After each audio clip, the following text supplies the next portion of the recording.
कि एक बड़े बदलाव की लहर इस देश में आ रही है। देश भक्ति की लहर यहां से ऊंची उठ रही है और इसमें वेटरन्स का बहुत भारी योगदान है। जेएनयू के वाइस चांसलर साहब यहां बैठे हैं, जेएनयू के वाइस चांसलर यहां बैठे हैं।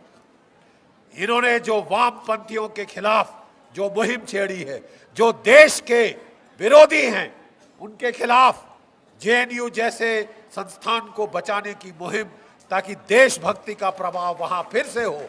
जब वहां कृष्ण कन्हैया एक नए अवतार में आ गए थे तो उस वक्त इन्होंने हमें इजाजत दी।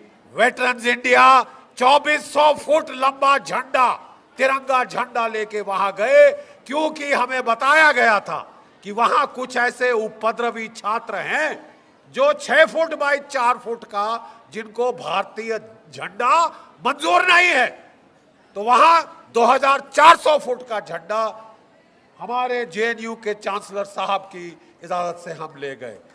माननीय रक्षा मंत्री जी, मैं आपसे निवेदन करता हूं कि हमारी national defence academy, army cadet college, हमारा जो सिग्नल्स का स्कूल है, मिलिट्री कॉलेज ऑफ टेलीकम्युनिकेशन, हमारा सीएमबी, ये सब का एफिलिएशन जेएनयू के साथ है। जब ये बात करी वेटरन्स ने कि जेएनयू में एक टैंक होना चाहिए, वामपंथियों ने हमारी खिल्ली उड़ाई। इन वामपंथियों को भारत की जनता ने बता दिया है कि उनकी औकात क्या है, उनकी ये जो देश विरोधी टुकड़े टुकड़े गैंग की औकात क्या है। माननीय रक्षा मंत्री जी, मेरा एक वेटरन की हैसियत से आपसे निवेदन है कि वहां पे एक टैंक, एक जेट फाइटर और एक तोपखाने की गन वहां पे लगाइए, ताकि देश को पता चले कि 80,000 जेएनयू के छात्र सैनिक हैं। और ये हमें, ये कोई शर्म की बात नहीं, फख्र की बात है।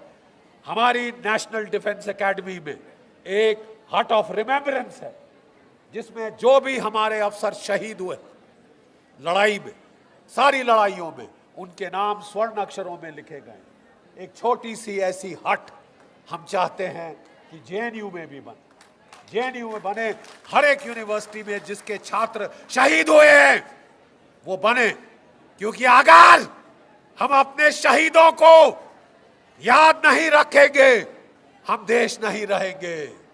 ये देश में हवा बदल चुकी है, अब देशभक्ति की लहर फिर से उठ रही है। और माननीय रक्षा मंत्री जी, हम आपको बताना चाहते हैं, हम रिटायर्ड हैं, वी आर नॉट टायर्ड, हम थके नहीं हैं।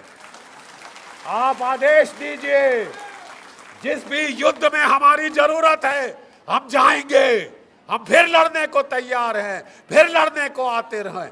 और हमें बड़ी उम्मीद बनी है जब से आप रक्षा मंत्री बने हैं कि अब हमारे देश के दुश्मनों का सफाया होगा। पाकिस्तान को उसकी औकात समझा दी गई थी बालाकोट में, लेकिन एक ये दिल मांगे मोर।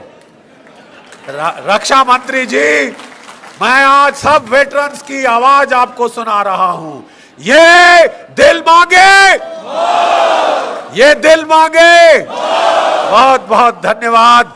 मैं एक बार फिर जो वेटरन्स इंडिया की हमारी प्रथा है उसके मुताबिक देखना चाहता हूं कि हमारे वेटरन्स और हमारे बच्चों में ज्यादा जोश है या इस बुढ़े सिपाही में। Are you ready?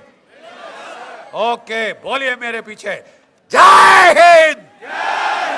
अरे साहब, हमें मत सुनाइए, पाकिस्तान, इस्लामाबाद और बीजिंग तक की आवाज पहुंचाइए। एक बार फिर, जय हिंद। Thank you. इस खबर में बस इतना ही। खबर को लाइक और शेयर जरूर करें और ऐसे अधिक खबरें पाने के लिए सब्सक्राइब जरूर कीजिए न्यूज़ टाइम्स 24 को।